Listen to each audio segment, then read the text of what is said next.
What's going on, guys? Welcome to another week of Pure Pleasure with Dewey Halpus on Adobe Radio and Jabberjaw Media. This is Dewey, your host with the most, bringing great content another week to you guys. And this episode is a huge episode for the show. Our guest is probably one of the most influential people in punk rock to this day. Mr. Ian Mackaye from Fugazi, Minor Threat, Embrace, Teen Idols, and the Evens, and he's got a new project he's working on right now. We didn't talk too much about it. It's still a bit under wraps, but definitely, going to be putting out some more content. I know it's been a while. So he's also the founder of Discord Records, and we had a great conversation. We've been working on this for about, 4 months now, maybe 3 months, going back and forth, trying to figure out a time and making sure, it's what we both wanted to do. And it happened, and it was great. So I had a great conversation with Ian. It is a longer episode, just like last week's with Larry Livermore. It goes about an hour and 18 minutes. So if you're listening on Adobe Radio, you'll get the first hour and then download on iTunes for the full version later. Ian and I went into a lot of subjects, from artistic limitations to being a curator of the scene in DC, and just being around all that history and museums and everything else in DC, how his mother basically chronicled her whole life into these tapes and letters and everything that she left to Ian when she passed. And he's got a whole couple file cabinets full of basically her whole life, which is probably the best gift you can get from a parent. And as he said, the parent never dies, just the body. And that was really a cool thing. Because he definitely is able to go back and revisit things. We talked a little bit about the Fugazi live series, and went into, a lot of different subjects. It was a great conversation, talked about, the guests I have on my show and things like that, and why I choose these people and things like that. So I think you guys are really going to enjoy it, but I'm going to keep this intro short because I want you guys to hear everything and not get too bogged down with me rambling on and on. So without further ado, let's get into my conversation with Mr. Ian Mackaye from Discord Records. Hello. Hello, Ian. Yeah. Hey, it's Dewey. How you doing? I'm good. Good. You got a few minutes? Just a few minutes. Yep, I can do it though. Let's Okay. Let's have a chat. All right. I appreciate you coming on the show. Ian Mackaye from Discord Records. I wanted to talk to you a little bit, first off, about some artistic limitations. I know in listening to interviews in the past and kind of what you've done so far, I guess limitations might not be the right word, but how like Discord releases DC bands only, Fugazi, guitar, amp, no effects, with the Evens using the baritone guitar, playing, free spaces versus traditional venues. How do you come about these things naturally, or is it something you think about before you start? Both. In terms of me, this is just me talking about my work, not the other people in the bands, but just my aesthetic is to have less options. I just find options maddening, years ago, I came across a quote. I don't know who said it, but it was an artist. And he or she said, I like to paint myself into a corner and then paint my way out. And that really resonated with me, this idea of using your art or your form of expression to get out of the puzzle that you created for yourself with that form of expression. So it was a compelling idea. And I think, initially probably I was a rudimentary guitar player, so I didn't see any reason to junk it up with a lot of effects. I thought instead of trying to mask it, just, own it. And Fugazi, for instance, I used basically the same, well, not even basically, exactly the same guitar and the same amp for pretty much the duration of the band. Obviously when we toured maybe in Japan, we might have rented a back line. I always had the guitar, and it was basically two Gibson SGs that I played the entire time. And to be honest, I still play those guitars. Those are the guitars I play. And I think I just like the idea of tools. Like I just like a simple tool, and then challenging myself to come up with different sounds or textures, letting my hands try to figure that out. This is not to say that people who use pedals or effects are somehow cheating or not keeping it real. I think that if used well, they can be really profound. I'm a huge Jimi Hendrix fan. I think that he really played the effects. What I'm not as enamored of is process sound, which I find most pedals are they process sounds. And so a lot of the bands I hear, I can't really hear the humanity. I just hear the processing, and that's just not interesting to me. But in terms of my life, I think you're correct in noting that I think I enjoy just curating things, of having this tight thing. Okay, we're just going to do this one thing, and then you're free. You're free because you don't have to worry about the other options anymore. Like I have been a vegan for over 30 years now, and it's not like it's not a judgmental thing on my part. It's a decision on my part how I want to live. I'm not interested or care how other people decide. See, that's not my point, and I don't have any problem with other people's decisions. But in having this diet, people are like, oh, don't you feel that you're really limited? Aren't you missing out on things? But I don't. I actually feel like my life, I'm freer, because when I go to most restaurants I go to, there's like one or two things that fit for me, and those are the things I'll have, and I don't have to sit there and agonize over what style of burger I'm going to have. I'll have the one that is actually doesn't have the meat in it. That it just seems it's just a different way of living. I think that things should be simpler, and it's interesting because the digital world that has completely overwhelmed our society. That is nothing but a pure manifestation of options, and I think it's driven people insane. And insane to the point that any number of really toxic things can move into our lives as a result. So I just try to keep things simple. I just I like talking on the phone. And I'm not a fucking Luddite. I'm just telling you that this is how I just like it. I just prefer to do things this way. And when it comes to music, like when Amy and I started the Evens, I thought, all right. I mean, there was a lot of rationale to that. That was actually a band where ahead of time, we were talking about it, and I said, I don't want to put, I just don't want to play in rock clubs, because I felt like rock clubs are primarily bars. Bars are, their economy is based essentially on self-destruction. Not always for everybody, but just in general, I think that we can agree that there's like a self-destructive component to, consumption of alcohol. And I thought it ironic, given the fact that I've never been a drinker. I thought, it was ironic that my particular form of expression, my art, could only be sort of presented in places where that was the economy. That was like the point of those establishments. That was ironic to me. And I also thought it was interesting that music in general, which is, I would argue, maybe the most important form of sort of artistic expression. I think of music as probably, you may see me, I've said this before, but, it's a form of communication that probably predates language. So, it's really pretty essential part of our lives.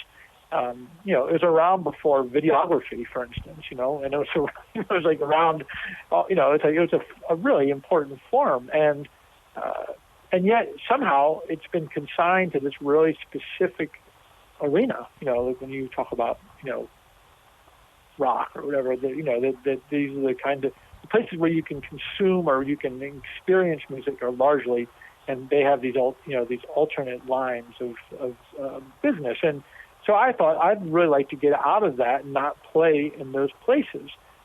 And I thought of, I did some thinking about what pushes us into these places.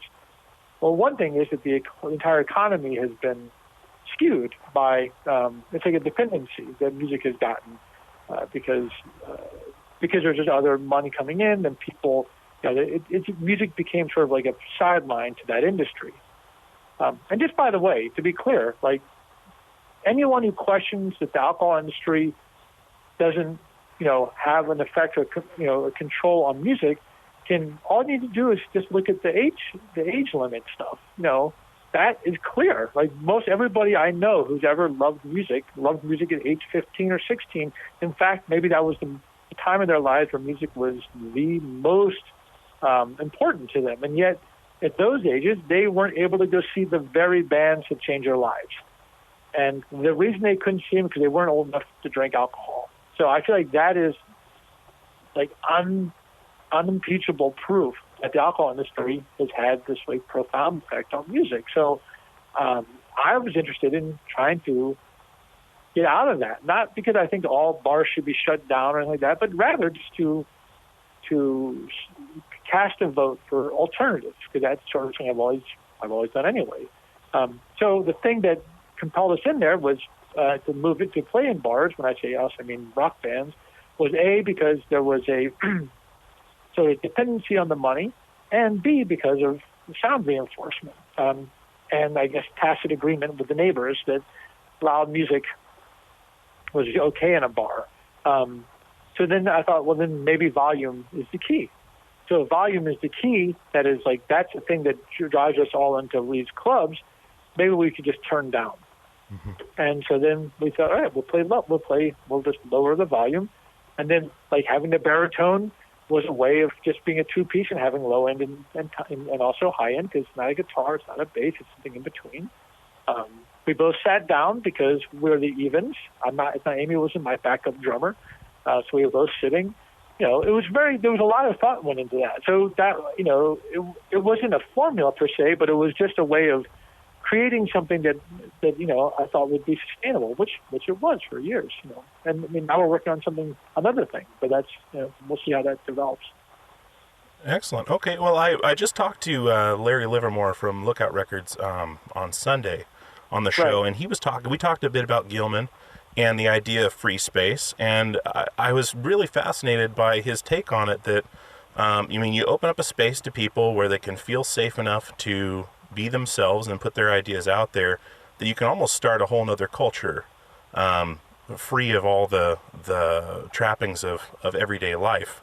And I'm not sure how that would carry across. I know you guys are, played a lot of free spaces, and I mean, do you feel the same way on that? As far as, you came up in the earlier days of punk rock, and I know I hear most of the stories from the Rollins stuff about seeing, Lux Interior and folding his pants and seeing the Ramones for the first time, and what you were saying about, being 15 and seeing those bands that could change your life, on free space. What is your thought on that? As far as, is it something you want to promote? I think is what I was saying earlier. I feel like that a place like Gilman was, it was, and I think is, it continues to be, it was a pretty incredible, some incredible things happened there, and mm-hmm. Also, there's been it was challenging. There was a lot of really, people, you can be a little bit like,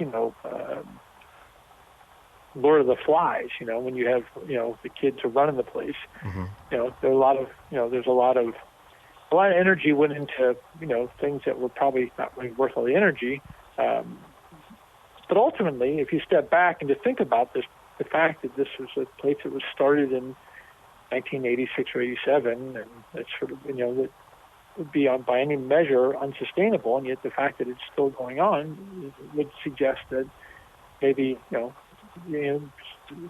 another point goes in the punk column, because punks just have other reasons to do things other than just to make money. Of course, I think that alternative spaces or free spaces. I mean, I believe in the concept of free space entirely, although that doesn't necessarily mean, like I would say, like for instance, Gilman was a free space, but it was also a space that was, you know, it was run by a collective, and there was, you know, again, a real structure around it. I mean, I'm interested in, like, when Amy and I go play, like, we try to play places that are even more, you know, sort of non-traditional. So we would play, we played, you know, in Sacramento, we went to play an Indian restaurant. You know, we had a setup. We had the lights, we had the sound.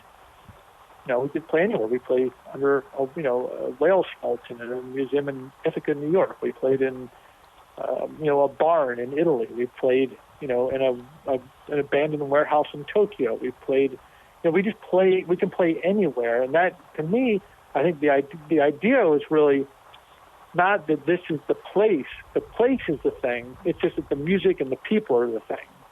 So the free place, the free space, is the ability to inhabit anywhere and make something happen.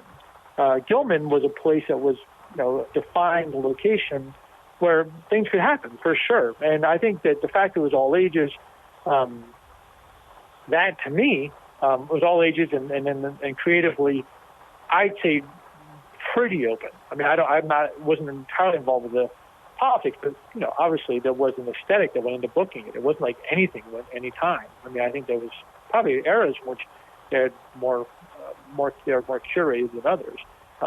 But having said that, you know, there was a lot of really visionary and creative stuff happened there. Mm-hmm.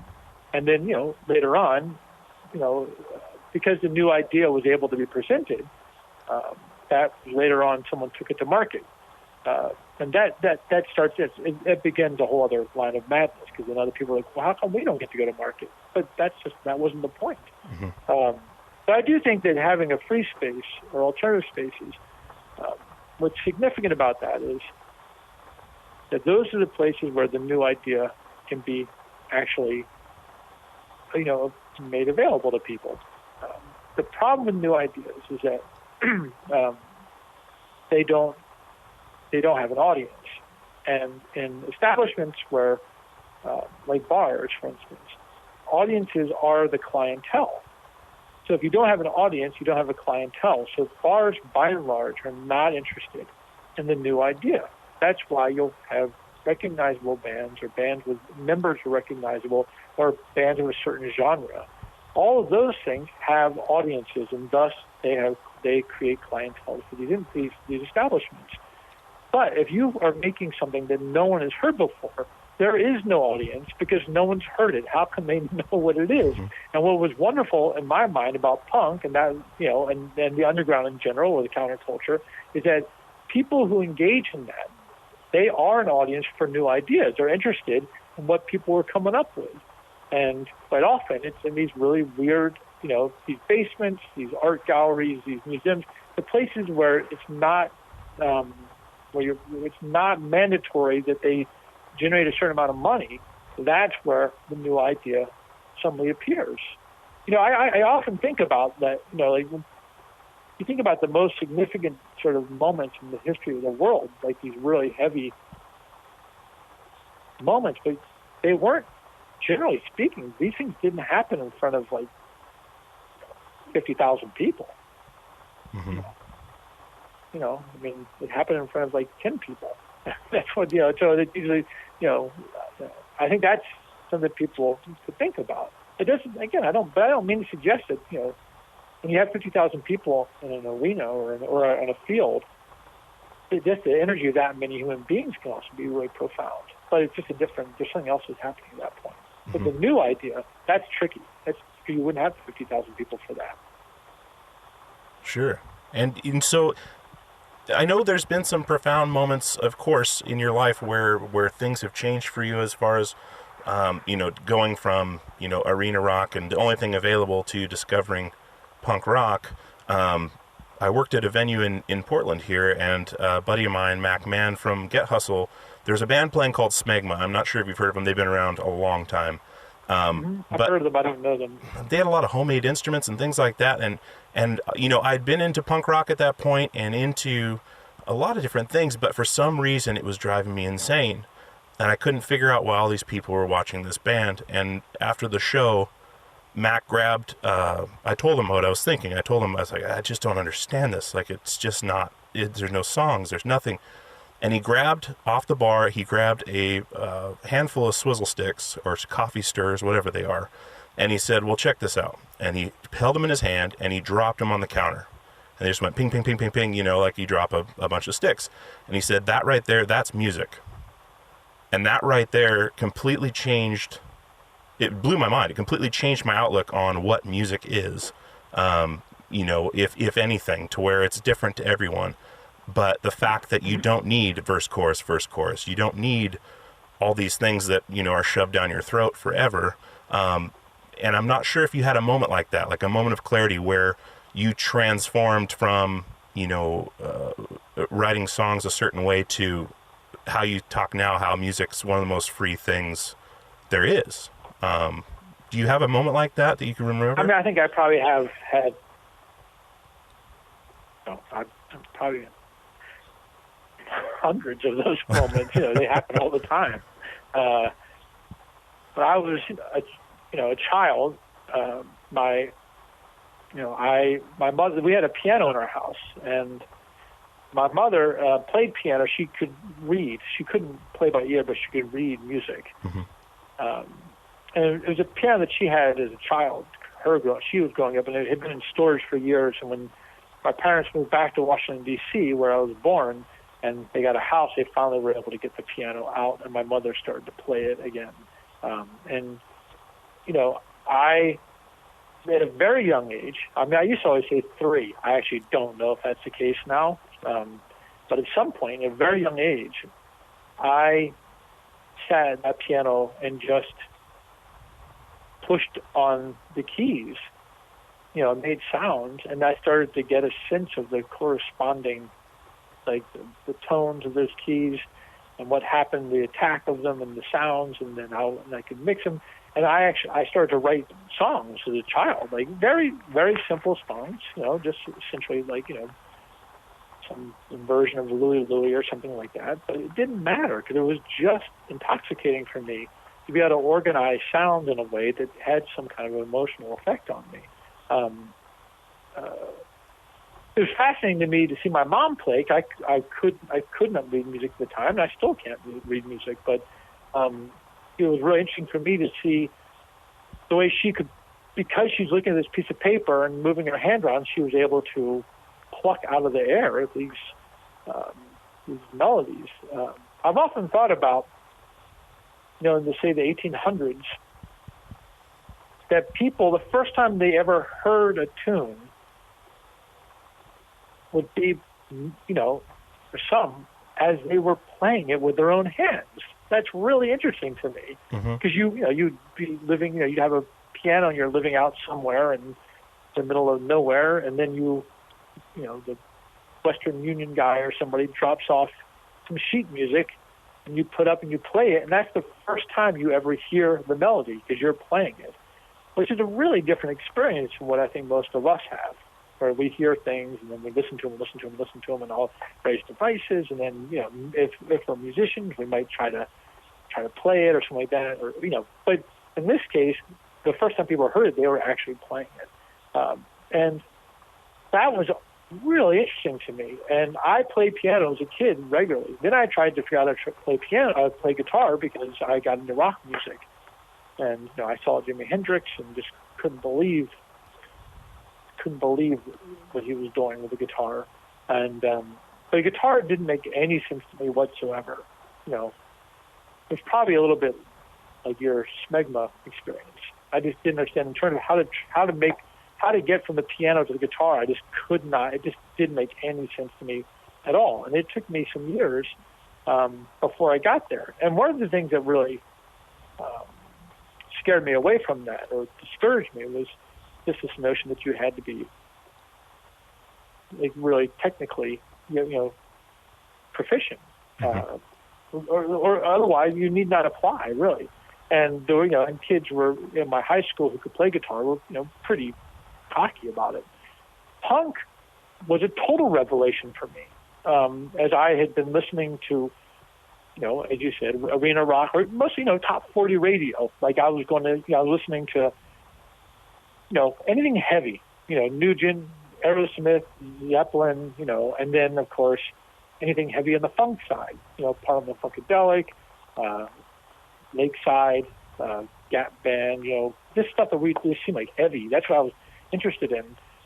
But punk, when I first heard it, was so off-putting. I just didn't get it at all, and I was intimidated by it. I think it scared me. So I was, I would fight it. I'd fight the people who liked it and just argue with them about it. But finally, borrowed some records from my sister and a friend of mine, and just sat down with them and tried to get my mind around them, and I suddenly just hit me. Like I got it. Like I got it in a way. And it was interesting because it was, for most people, like a record like Nevermind the Bollocks, for instance, the Sex Pistols' first album, and really their only album. For most people today, when they hear that, it just sounds really like a standard rock record. But contextually, it was so otherly that it's hard to describe how extreme and how intense and insane it was to listen to that record. And, the kind of thing where you'd have to listen to it in private. It'd be like looking at some porn magazine or something. Like for them, you have to like close the door. It was just so crazy sounding. And also had cussing on the record, which I was, you're not used to hearing angry cussing. And it was just shocking. And, but I connected. It was close enough to rock that I kind of made that connection. And then I realized what I was dealing with was a vast underground music scene that was, didn't all sound the same by any means, but these are people who had made music for other reasons.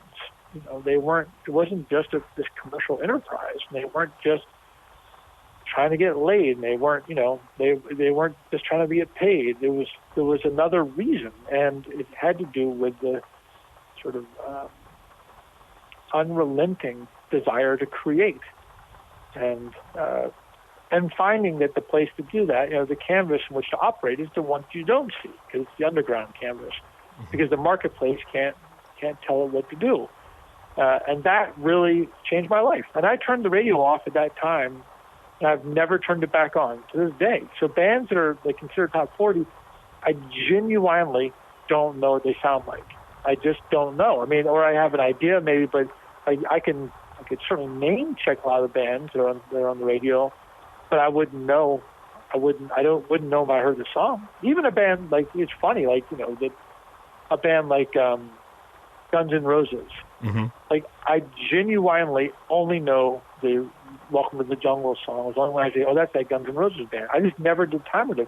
It was not to suggest that they're a bad band, or it's just that when I got into punk, I realized that there was this almost infinite world of music out there that was not being pushed down my throat by advertisers, that it was, and that I could spend my entire life listening to that. I could spend many lives over. There's so much music out there to study.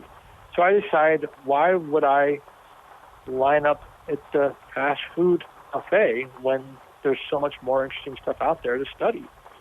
And I decided that's what I wanted to do. And it's, I'm not, for many people, radio, current radios, that really is helpful for them. That's great. And then I'm not saying these people aren't good songwriters. I'm sure they are. I'm just saying that, if given the opportunity to study something that is the product of a, very carefully processed studio, the production level is so, everything is, auto-tuned and tweaked and all that stuff, versus hearing, a recording of, a Fela Kuti record or a Nina Simone record, or just things that are so organic. That's just way more interesting to me. That's what I want to study. Absolutely, and that's a good point, because I mean that and Nina Simone's fantastic, but just the, I don't think, it's kind of strange now how there's so much, like you're saying, with the auto-tune and everything. how back in the days when, and Larry and I were talking about this too, that rock and roll, I mean, and making money at at playing music, basically, to where you're, rich and famous, has only been around for a limited amount of time, and it's kind of circling back. Amount of time now, though. We're talking about half a century. Yeah. No, not too bad. Yeah, and and I want to switch into. I mean, you're. Well, I should say one thing before you switch. Let me just point out one thing. I don't use phrases like back in the day. Mm-hmm. Like that's something I hear a lot, but I understand the concept of it. I want to make it really clear that when people talk about music today, when we're talking about that, we're talking about top 40 music, and that top 40 music had a parallel. Like back when I in the late 70s and early 80s, there were bands like Foreigner and whatever, those kind of bands. They were top 40. Mm-hmm. Right now, as we speak, there are people, making really fascinating, interesting music, organic, incredible music, and we are unaware of it because it is underground. Mm-hmm. The same way, if you and I are counterparts of, say, somebody who had a podcast or a radio station in 1982, and I was in Minor Threat in 1982, if I was in 1982, I had been in a band. Imagine if I had been in a band for 30 years. My most famous band were in the early 50s, and you were a person who had a radio show, and you were interviewing me. Well, you never would have heard of Minor Threat, right? Mm-hmm. Minor Threat and those bands were so underground, it's crazy. When Minor Threat stopped playing in 1983, our best-selling record was about 5,000 copies. It's pretty small when you think about it, relative to since then. Depending how you add up all the different formats, and not even including streaming or digital stuff, Minor Threat has sold almost 1 million records now. So that's a lot of change. Those, the 33 years since we last, or 34 years now since we last played. So I just think that it is a disservice to musicians today to talk about nowadays being like also processed. I'm merely talking about radio. That's all. Mm-hmm. The same way I didn't want to listen to the Eagles. There's bands today. I'm like, it's not that. I think it's fine. I just have other things I want to listen to. That's all. Now you can change the subject. Sure. Well, one thing you said there too is really interesting. How you're talking about Minor Threat, selling only that many copies back then, and till now, almost 1 million records. I mean, how do you feel about that? I mean, is it something that excites you, or is it something where you're kind of like wondering what caused that surge there? I mean, I guess it's not a surge over the last 30 years, but what is your take on that as far as is now it's more popular than ever? Well, I don't know if I would say that. I don't know. It just is what it is. I'm not excited about it, and I'm not unexcited about it. It just is my work. I just do the work. Sure. And I guess I feel like that. I do know that when Minor Threat broke up, the four of us did not agree on what to do with the band. We had different ideas about how the band should proceed musically and how it should proceed on a business level, and we didn't disagree. But we did. On the other hand, we did agree that the work we had done, the songs we'd written, were fucking great. We loved our music. Mm-hmm. We're like, let's just stop here. Let's stop, and that way, we don't put out like the next record that's going to completely call into question all the stuff we did before. If you don't know where you're going, you gotta let up on the gas. And at that moment, I feel like that was really. I'm so thankful that the four of us decided to bail, because in that way, Minor Threat just became like, it just is what it is. And I like that. I like books that have the last page. The books that are unending, those are problematic because you can't finish them. But when a book has, great books, there's always the last page, and you're like, wow, okay. That impacted me. So Minor Threat had a beginning, and a middle, and an end. The fact that people are still interested and still want to visit with it, great. I will also say that when I wrote the lyrics for Minor Threat, I quite deliberately never mentioned a political name because I didn't want to date the music. Mm-hmm. And if you look at a lot of early, punk hardcore bands, there's a lot of Reagan stuff. But I always felt like, I'm not going to lessen my music by mentioning that guy. Mm-hmm. What I was trying to write about in Minor Threat was being a kid, and I felt like that being a teenager and the kind of stuff that, that I was dealing with at the time was, I assumed it was kind of universal. Like they would just keep on going, or at least would be, timeless. Mm-hmm. And so I like it, every once in a while I'll hear from like a 12-year-old or a 14-year-old now, and they say, I really love Minor Threat. I'm like, that's incredible. But I don't think like I'm a genius. I just think it's great. I love that this is music that that people are interested in, and but my work is just to continue. So I think that I think part of Minor Threat's success is the fact that I was in Fugazi, and I think that to continue to do work and people get interested in it. But I think for me, I like to say I just work on what's in front of me every day. I'm not worried about the future, and I'm not like obsessed with the past. I just work what's in front of me. Okay. And with Fugazi, I mean, did you notice a big difference where a lot of people knew who Fugazi was and didn't know Minor Threat, or vice versa? Was it separated that much, or was it like... No, in the beginning, it was like, people were very aware of Minor Threat and, quite often would yell for Minor Threat songs. Mm-hmm. At some point, I think people realized that Fugazi was not Minor Threat. The only one member of Minor Threat was in Fugazi, and then we were never going to play a Minor Threat song. And then, the Fugazi would have to be taken on its own merits. And, I think that then at some point, people were like, okay, maybe this is Fugazi. And, I'm sure there were people who liked Minor Threat were never aware of Fugazi. I'm sure there were people who were like Fugazi that were never aware of Minor Threat. I had an experience once, just to give you an idea of perspective, because I thought it was interesting. I said, Fugazi put out, I don't know, a dozen records or whatever, like that, 10 records. And we did, we were on tour in, it was probably around 2000, I don't know, maybe 2000 or 2002, somewhere around there. Anyway, I think we were in England, and this guy came to the show. And he said, oh, my God, that was the first time I'd ever seen you, and it was a great show. And I said, well, thanks. And he said, I was really surprised by how much singing you did. And I thought, whoa, what? Like, I go, what do you mean? And he goes, I just didn't know you guys had so many songs with vocals.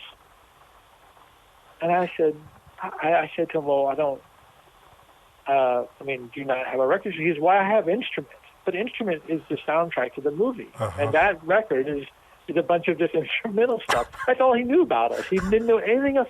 He just bought that one record. He didn't even know there was a movie. He just had heard the record and liked it and came to see us. So his entire perspective of the band was this one instrumental record.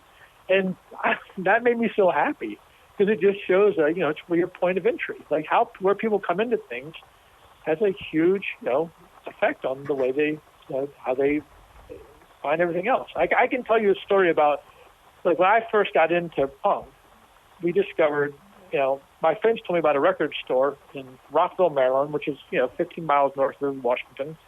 And it was a store called Yesterday and Today Records. And at the time, those stores like that were called import stores, because they imported records from England, and that's where a lot of the punk and independent stuff was coming from. And so we would drive out there to see what the punk new wave underground music, what was happening. That's where you could find those records. So when you get there, I'm just looking at these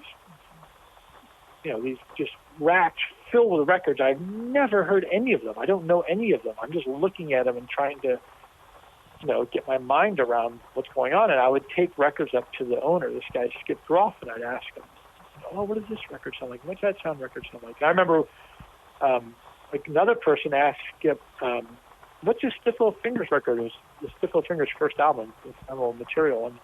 And he said, what does this record sound like? And Skip said, oh, it's kind of Sex Pistol-ish. And I immediately ran over and just grabbed a copy for myself. I had no idea what it sounded like. I mean, to me, it doesn't really sound like Sex Pistols, but it's a great, great record. But another time I asked Skip, like, what does this record sound like? And he said, kind of Velvet Underground-ish. And I was like, well, okay. But I had no idea what he was talking about. I'd never heard of the Velvet Underground. I had no clue. As I walked away from him, I was just trying to understand, what do those words mean, Velvet Underground-ish? And I thought it just must mean was an enormous amount of very soft bass or something. Mm-hmm. I couldn't understand what it meant. So there was like this incredible education, like my perspective, where I was coming from, my point of entry, which was, 1970, really late 78, early 79. My education about music was starting at that point. I was just telling a friend of mine that, the first time Black Flag came to the East Coast, we all went to New York to see them from D.C. And then they came down here and played in D.C. and they stayed in my family's house, my parents' house. My brother and I still lived at home. And so we had all Black Flag sleeping, on my floor. And they stayed for a couple of days. We had a really amazing time with them. You really haven't lived till you come upstairs and you see your mom in a robo making pancakes and smoking cigarettes together. And Robo was the drummer of Black Flag. Uh-huh. But when they were leaving, I remember they had a van and we were all standing around the van talking and goofing around. And I think I said, so what do you guys listen to on the road? And they said, we listen to a lot of Sabbath, a lot of Stooges. Well, I was surprised to hear about Sabbath because Sabbath was, in my mind, like a heavy metal band, and I just didn't realize that. I was learning. I didn't know that much about Sabbath. I knew who they were at the time, but then when they said the Stooges, I was really confused because I didn't even know that the Three Stooges had made music. Because I didn't know, I had no idea who the Stooges were. I was completely naive about all this stuff, and so this is sort of my. It was a way of just, it was a quick immersion, into this whole other world. And I think people's perspective on things is where their point of entry really affects how they look at the rest of music, And I'm really happy that when I got into it, that the view didn't just open like to the present, but it opened to the past and thus ensured the future, right? Because soon I knew there was so much music to study. Like when I understood, like I heard Velvet Underground or the Monks or all these bands that had already occurred, throughout the ages. Then that you had to believe, and I could see what was going on in front of me, like the Cramps and the Ramones and the Bad Brains, the Damned, all that, and the Clash, all these bands that I saw in 1979. Like these bands were the fact that they existed and I was seeing them. You just had. How could it not be great music still to come? So it was a great moment. Absolutely, that's hilarious. Robo and your mom making breakfast together. That's we stayed on a lot of floors and woke up on a lot of strange kitchen floors, bedroom floors, whatever, where the parents didn't know we were staying at this person's house and we didn't know that it wasn't their house, and asking us, what the hell are you doing on my floor? And then, having to bridge that gap and that's one thing, staying with people on the road and stuff like that is you find out a lot about people. And I want to ask you a little bit. Fugazi. I remember Fugazi played. We played a show. I think it was in West Virginia. I can't remember now. It was probably 88 or 89.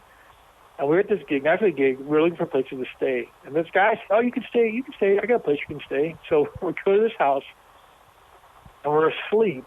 And it's probably around 2 a.m. And this guy comes in. And he goes, "What the fuck? Who the fuck are you?" I'm like, "Hey, it's great. We're the band. We're a band. We played and Jake said we could stay here." I don't remember the guy's name, but Jake. And he goes, "Jake doesn't fucking live here. What the fuck are you talking about?" He I was like, "I don't know, man. Jake just said," he was like, "Jake's a fucking dick. I don't know why. He didn't pay the rent." And we're like, "Okay," and he goes, "All right, well, you can stay."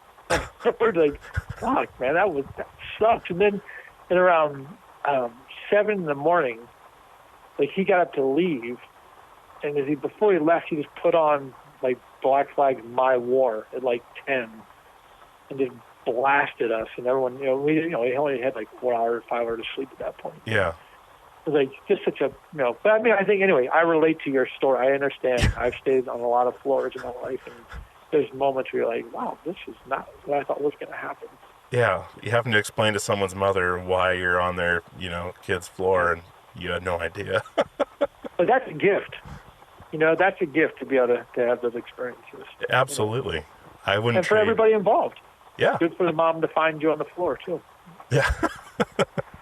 Well, I wanted to talk a little bit about, you're kind of a curator now as far as the Fugazi Live series and Discord Records being kind of like I wouldn't say a museum, but you're curating history and music and your own career. And I believe me, I looked high and low. I'm from Alaska, and I was there when you guys played Alaska, and I've searched through all my friends before this interview, saying, hey, does anyone have video or audio of that show? Because I wanted to be able to say, hey, you can add it to the list, because I noticed it's one that's missing.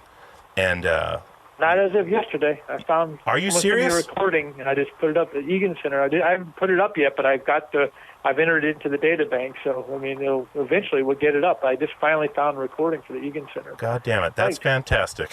Yeah, I don't have any photos though. So if anybody has any photos, that'd be good. I could absolutely get some of those. I know I can find some of those, but you know, and being in DC, where there's so much history and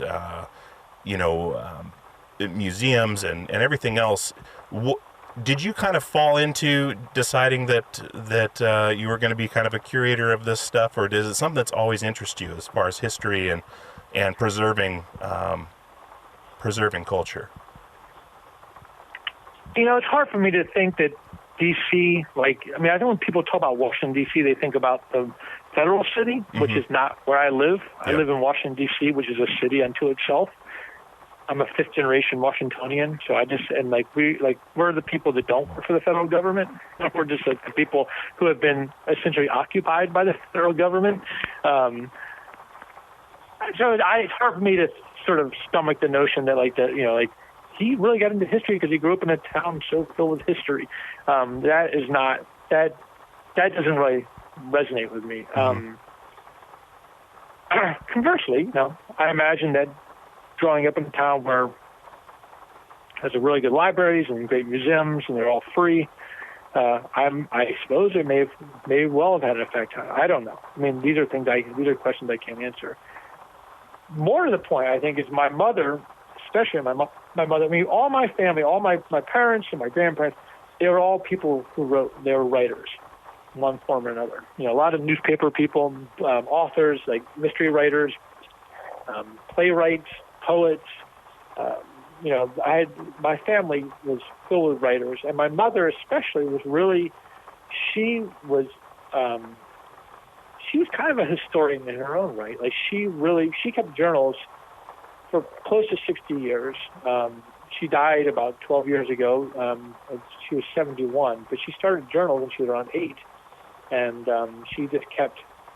They would sort of kind of go on and off, but she kept documentation of her life, until she died. Really until the very end of her life, she was leaving. She was writing stuff down or recording stuff. So when she died, she left, probably 2 or 3 filing cabinets filled with documents, like her journals and correspondence. An incredible gift. Like anytime, if you miss your mom, just go visit her. It's all there. And that's fascinating. And I think that she really encouraged me. For instance, she said, "Write it down, because then you have to remember it." Which it didn't make sense at first, but then I realized that part of writing things down is that it actually leaves a trail in your brain. Like you remember the things you write down. I kept pretty steady journals from the 83 until about 94. And those years, I have a really pretty clear memories of things. And then after that, when my journal may have lapsed, I kept, I might write a little bit here and there, but by and large, I was just too busy. I stopped. I just decided it was insane to write everything down.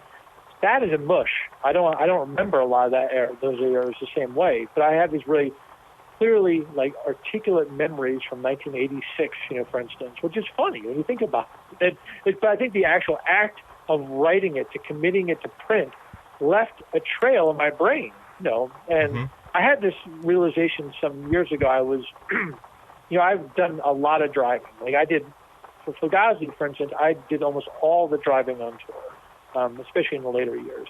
But I've driven across the country many times, and I've driven all through Europe and Australia, and just done a lot of driving.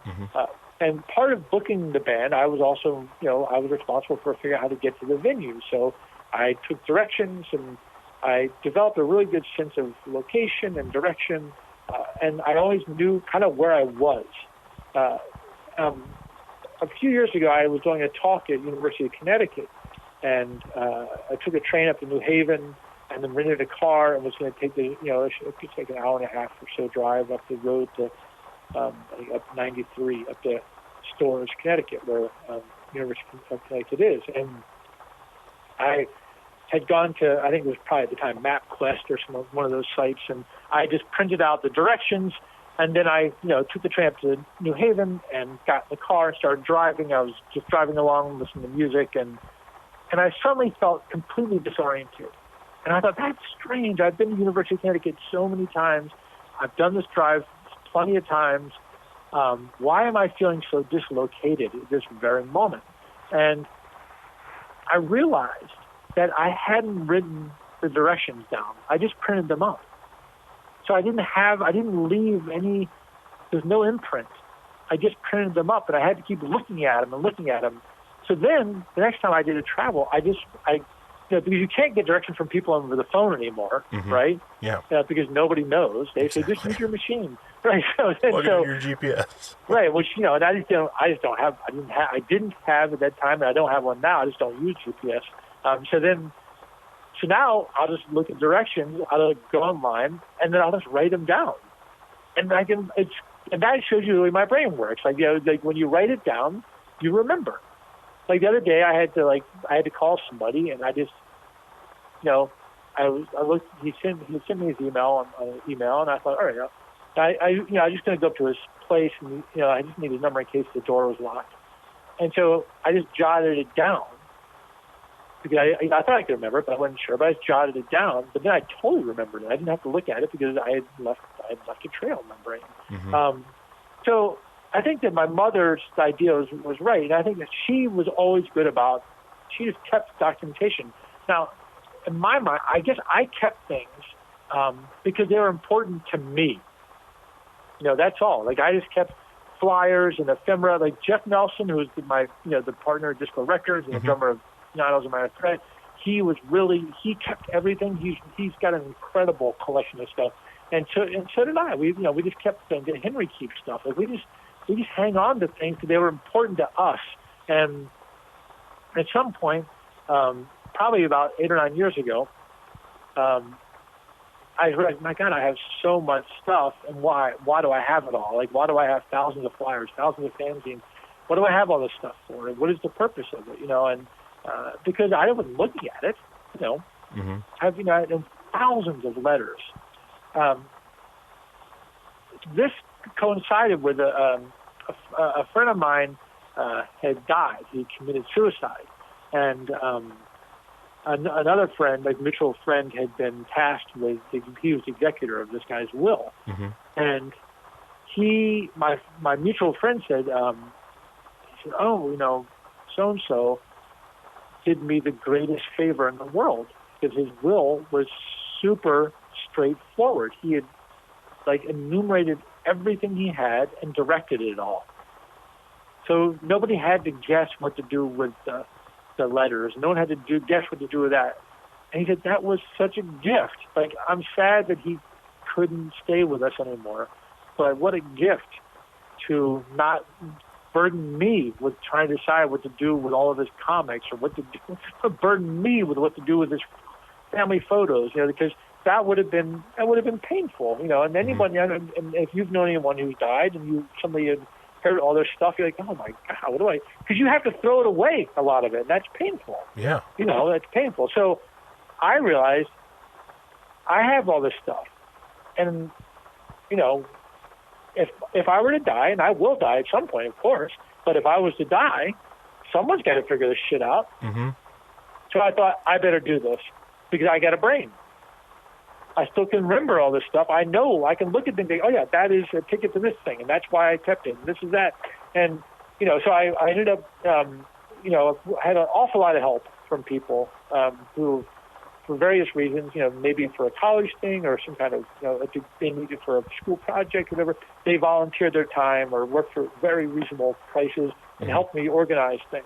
But at the same time, I think for them, there's this one woman, Nicole Prokopenko, who's been working with me. She also works for Smithsonian Folk Life Center, and she has processed many collections of people's papers. But working with me, she said it was really interesting because I'm the first question she'd ever worked on where the person was alive and sitting at the table. So suddenly when she takes out a letter, and the letter is from so-and-so, I can say, oh yeah, that was so-and-so's boyfriend or girlfriend. Mm-hmm. And they're writing about this. Whereas had she been processing a collection that had been dropped off by like the grandchildren of somebody, who have no one has any idea who anybody is, she could spend hours trying to figure out what's the connection. Why is this person writing? Mm-hmm. So that's been really interesting. And now, we've just finished phase one. We have basically 35 years of Discord, Minor Threat, Fugazi, and Ian correspondence, organized.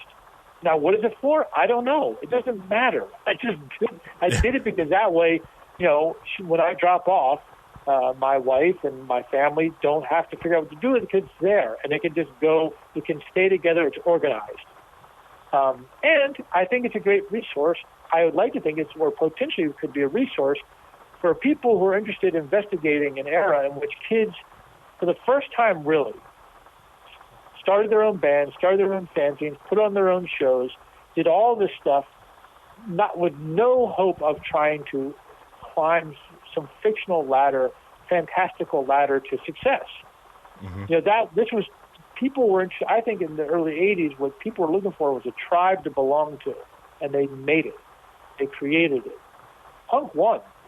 That's the way I look at it. So, but because of the nature of it, it is largely not going to be recorded by commercial media. Mm-hmm. I mean, I don't think Rock and Roll Hall of Fame is going to get it right. Or any, I don't. They have their mission. It's a different mission. They're not going to. They'll have their take on it, but their concerns are different. Yeah. And to me, it's not like I feel like that their operation is just it's a different sort of there's probably like the like NASCAR. They have a museum, and there's probably a museum for the National Highlight Association. There's like these. There's each of these things are disciplined in their own right, or there's for their practices or environments, and the punk thing is just it's a different thing. And I feel like in some ways it was just really incredible, like liberating experience for many, many people. And I, sadly, the evidence of it is hard to come by because I think a lot of people just were like, oh, I'm done with that, and they throw everything away. Mm-hmm. But also because there was no real commercial application, you don't have some, billion-dollar industry, stoking the American interest in it. Like I often think about Hollywood, there's like this absurdly wealthy industry that is, always looking for handouts to get people to pay to preserve this incredible legacy. Pay for your own fucking legacy, people. That's the way I pay for mine. Yeah. I'm the one who's bankrolled this thing. But mostly, I feel like if there's evidence, I'd like to say, here's some evidence. If someone really cares, Mm-hmm. if they don't care, that's fine. I got something out of the experience. Sure.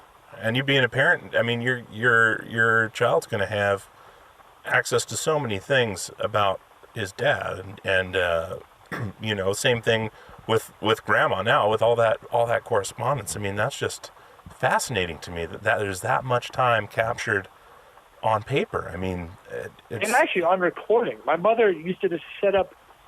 She would just leave like a Panasonic cassette deck recording in the kitchen. And you hear, like I have tapes in like 1976 or 77, and my mother's like, she's playing cards with a friend of hers and drinking iced tea and smoking cigarettes and talking. And then you hear like me and Henry come in from skateboarding, we're trying to, it's just crazy. Like I have all this weird, my mother was just interested in, capturing stuff. And I remember she used to run, like I'd come over to visit and she may put on a tape, record and I used to think, oh, it's really funny. Like Mom, it's really, like she wants to have little recordings of me here when I'm traveling or something. Mm-hmm. But that was, I had it so wrong. Like, it wasn't for her to hear me. It was for me to hear her. Yeah. She didn't listen to those tapes, really. She just made them. Yeah. And they're in a box. And that box is upstairs right now at this courthouse. You know, and there's like these tapes of like my family talking and arguing, and my parents discussing where their marriage got screwy. Or I mean, I've learned so much, and it's really, you know. So I think my mom she has had and will continue to have, even in her death, a profound impact upon the way I look at things and approach things. Mm-hmm. The parent never dies, though, just the body. Yeah, that's true. That's very true. And that's one of the reasons I have this show is realizing my musical contributions to the world. A lot of it is either there's a lot of screaming or I'm just playing an instrument to where I have 3 kids and I want them to have something they can go back and listen to when I'm gone and hear my voice and hear, you know, people I'm talking to and things I was interested in. And that's what I was going to ask you for my last, you know, little question here is... Actually, on that note, let me ask you a quick question. Sure. Like, I looked through your site, and it looks like you have a lot of music people, but then you have occasionally sort of porn people, and I'm curious how you curated that. What is your... Like, what went into that? Well, the thing with that was, the initial one was, I was reaching out to people... you know, that had in the beginning that had some, you know, notoriety, or people that I had, you know, in music. It was a lot of friends of mine, and I had a friend of mine that was friends with Joanna Angel was the first one, and Right, I was fascinated by that industry. I kind of wanted to just get to the bottom and ask some actual questions about, you know, what their life is like. You know, someone that puts so much of themselves out there. I listened to that. Was an interesting interview. Yeah. Yeah, and I don't, you know, go after it and ask, you know, what's your favorite position and things like that. I was just fascinated on, you know, what got them there, what keeps them there, and Right. you know, the last one I did with Katja Kassen was I had reached out to her because I had seen her at all these rallies on different things, feminist rallies, and she's going into social work and trying to pull people out of that lifestyle, or people that have been abused, and that fascinated me, and her transition out of it, and then how she handles her life. That's always going to follow her, and that was fascinating. I saw it. I didn't listen to that one. I'm not familiar. I mean, I actually don't know. I mean, I've heard of Burning Angels, that site or whatever. I've certainly heard of that. And was there another one called Suicide Girls? Is that a different one? That's where it all started. The whole like tattooed alt. They're calling it alt porn. And the other reason with Joanna was she's big into music, and Burning Angel used to have bands, touring bands, on the site. I recall that. They did a tour. You know, one day I had a call from a friend of mine, or no, it was a female, and she wrote, I'm sitting in a stall at a club. What WTF? And there's a photo of a sticker on the inside of the stall, and it just says, EONMCKAI.com, IanMackaye.com. And I was like, what the fuck is that? So I typed in, I think that's how you spell it, EONMCKAI, and it's a porn director named Ian Mackaye. And he does so-called alt punk porn. You know, like it's like basically people with tattoos fucking, you know, essentially. Yeah, exactly. And then I read an interview, and it was like a little about thing, and he says, it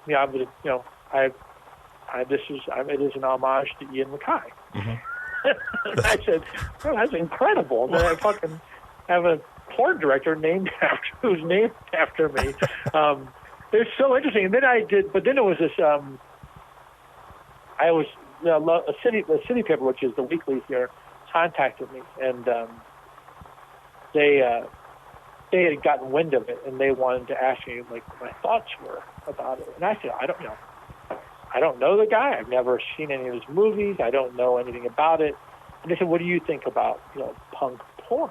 And I said, I just think it seems a little bit weird, because what my concept of punk is, you know, I just don't see how, you know, to me it's like if you have two people fucking and they have tattoos, I guess that's punk porn. If the two people were wearing cowboy hats, I guess that's cowboy porn. It just doesn't really. It's just people fucking. I don't really understand what makes it punk. Although I will say, and I've never met this guy. I don't know anything about him. But there was, I guess they found in their research that people are like, he's like the fairest director. This is years ago, so God knows where he is now. But it's very interesting, that world, like that sort of parallel world, and like how people apply the concept of punk. And but for me, punk is the free space, so anything goes. Yeah, and I mean it's whatever. But it was interesting, guys. Noticed that I just saw that you had. I just saw your most recent post. I was like, yeah, I remember there was some other porn thing, and I went back and yeah, that's weird. He's got. I said, but maybe that's just his interest. He's in the music, and that this is like in this porn punk world or whatever. But yeah, it's just it's a subculture. Seems like a subculture that I think financially is bigger than mainstream, but the porn industry is so huge. I mean, I don't know what it's like now, but I mean, the porn industry. I was talking to a filmmaker friend of mine once, and he told me that the industry, the industry, the straight industry always waits for the porn industry to decide. So, for instance, in the 80s, there was this big competition between VHS and Beta videotape. And you remember the two formats? There was two different formats, VHS and Beta. There are two different kinds of tapes. And people are like, movies are being released on both formats because you couldn't decide. Like, no one's like, do I have a Beta deck or a VHS deck, And then one day, Beta just disappeared. And the reason it disappeared, as I was told, was because the porn industry said, we're all in for VHS. Yep. And as soon as they made that decision, that's into Beta. Then, at some point, DVDs come along, and people are like, well, VHS is great, DVDs, it's just it's a novelty. And then one day, the porn industry is like, we're all in for DVD. And that's the end of VHS. Yep. Done. And then when streaming comes along, I don't think people. I mean, maybe I don't know, but my sense is that the technology that really has gone in, that is, the quick times, like the things that people look at on streaming video, that porn made that call. Like they really, they're like, we're going to go with this format, and then thus so goes the industry.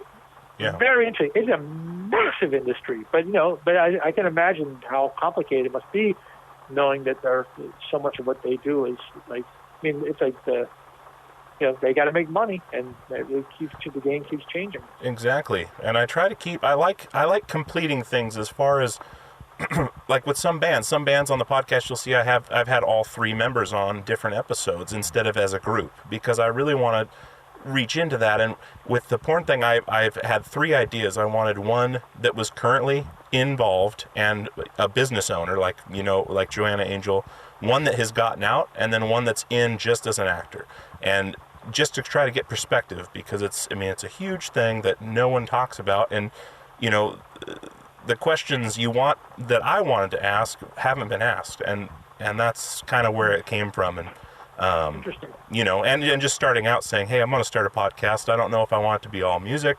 or just, so that's kind of where it came from. And it's kind of progressed to now.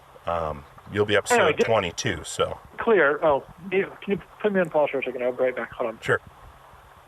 Bear with me.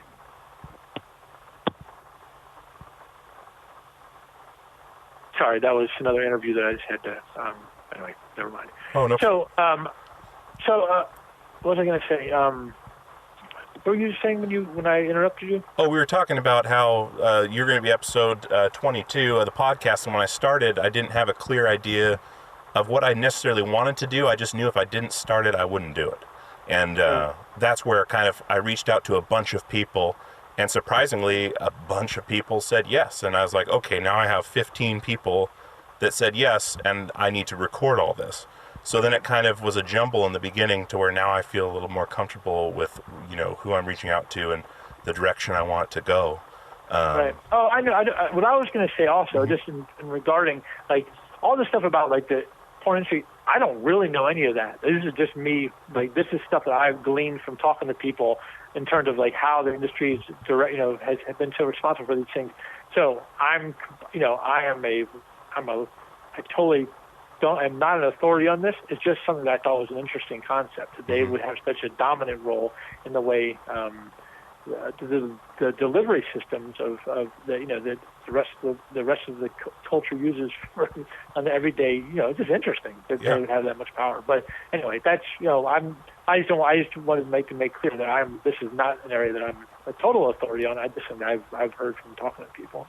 Sure. Did you have? So you were about to ask me your wind-up question before we got. Yes. Well, it's just like just out of curiosity, with as much as you've documented and everything else, have you ever thought about starting a podcast or something where your voice is not, whether it's you just talking about things or talking to people? You mentioned you like talking on the phone, and I just wasn't sure if that was in your future. I'd be like, if it was like radio, and there was a live call-in kind of thing, it might be kind of interesting for me. Yeah. But I like that, but you can't really do that as a podcast. I just feel like it's always just didn't seem to be real time ever. And I don't know. I mean, people have asked me about it. Mm-hmm. I like the idea of I like talking to people clearly, and I enjoy. But I like talking to people. I don't really enjoy just recording myself talking. That's just not that interesting to me. And if I felt like there was something I could contribute other than just, to the Babylonian tower of chatter that exists now. I don't, you've asked me how many months ago did you first kind of mean November or something? Yeah, October. Yeah, it was October. A while. Okay. So, and I wasn't call me tomorrow. I'm like, let's just wait, because honestly, I'm sick of fucking hearing myself talk. Sure. And I get interviewed. I've been interviewed thousands of times. Yeah. And I'm happy to talk to people because, okay, Dewey, you seem like a nice guy, and sure, I'll answer a few questions. I'll have a chat with you. But at the end of the day, it always ends up with just another fucking, hour of me prattling about shit. Mm-hmm. And, I don't really know I think probably I would hope that, I've enjoyed talking to you, and I hope that you've enjoyed talking to me, but really that may be the extent of the benefit of this whole exercise. Maybe other people will enjoy it, or maybe they'll be like, I don't want to hear this. Mm-hmm. So I think that I'm ambivalent about, and I think that these days there's so much talking going on. Mm-hmm. There's so many podcasts, so many comedians, so many inspirational speakers, motivational speakers. I find it, I don't know, I'm troubled by it. I feel like that the people, and this is not because you're one of these people, but I think that there's this idea that this is where people can make careers out of this is what I could do for a living. I'll just talk to people and I get paid for it, and then I start to think that's not really construction work, nothing's getting built here. It's just people just sort of, I think it's sort of masturbatory in a way, and which is funny. I also listen to podcasts. I enjoy hearing occasionally somebody, you can occasionally hear something that it was a really interesting piece of audio. Mm-hmm. But I don't know if, unless I came up with I was struck by a vision, and I had an idea that I thought was that is a fresh idea and interesting, and people would, there might be something beneficial to the world. And then I think probably my job is to do what I do, mm-hmm. not just be another. People all say, "Why don't you write a memoir?" I'm like, I don't know. One problem with writing a memoir is that then you have to make everybody you have to put strings on their limbs and make them dance in your story, right? Yep. And I'm troubled by that because it's not. I think of myself as somebody who. The work I've done, I often use the word "we" because I obviously, say Fugazi was the four of us, and my threat was the four of us, and Discord's been in any number of people who've worked over the years. So, though I'm this sort of, I've been around all through it all. I'm this, the one sort of common denominator in a lot of these things. I couldn't have done it without everybody else, and I'm not comfortable taking credit for it by myself, and I don't particularly want to make them become characters in my story. But also, who hasn't written a memoir? I think that I should get an award for not writing one. And because again, it's sort of well, come on, don't. there's something weird going on here. This kind of obsession with ourselves. And I should point out that, like you called me. Like you asked, I didn't call you and say, hey, can I get on your podcast? Sure. I don't ever solicit to get on people's. I'm not looking. People are really and genuinely. One of the reasons I kind of I say like, well, call me back, because then it's a measure of whether or not you really are that interested. Yeah. Because if you didn't call me back, then you probably found somebody more interesting to you. But it'd be fine. Mm-hmm. I don't care. I didn't give. I really don't care. Like but you did call me back, so I thought, like, okay, well, he's genuinely interested. Yeah. So then I'll have a chat with him. But if you didn't, that would have been fine too. Not a problem. It makes sense too. I got nothing to sell. I got nothing to sell. I'm just doing my work. Yep. And that's the main reason that I wanted to talk to you, is because, and I was also terrified at the same time, and this sounds hilarious, but the reason I was terrified is not because I'm talking to you. It's because you've been asked so many questions so many times, probably a million times over. What about straight edge? Why are you vegetarian, vegan?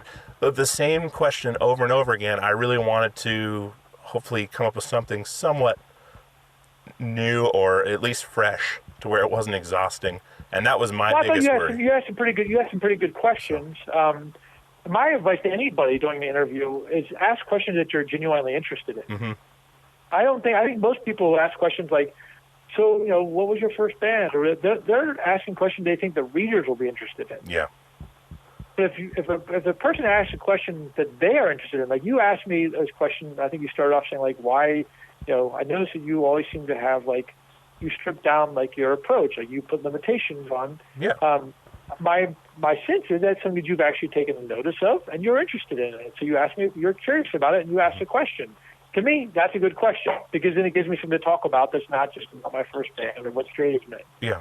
Right? Yeah. Because, and I think that's, any interviewer, if he or she were to, if they're going to approach somebody about doing an interview, maybe figure out why they want to interview them, mm-hmm. and then think about what they're genuinely curious about, and just trust that the person will weave things in. You don't need to start from the beginning. People always say, well, how did you get into music? And that's always the beginning. Yeah. And yet, like today when we were talking, I ended up telling you that anyway. Yeah, I noticed that. And that's something, that's the cool thing of the podcast.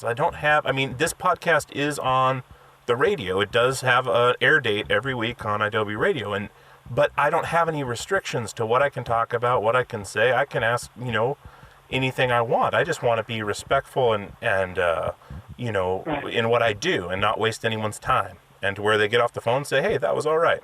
Not, hey, that was amazing, but hey, that was worth it. That was worth an hour. And, that's where I was nervous, is I don't want to waste your time, because I know your time's valuable, and you have a lot to do.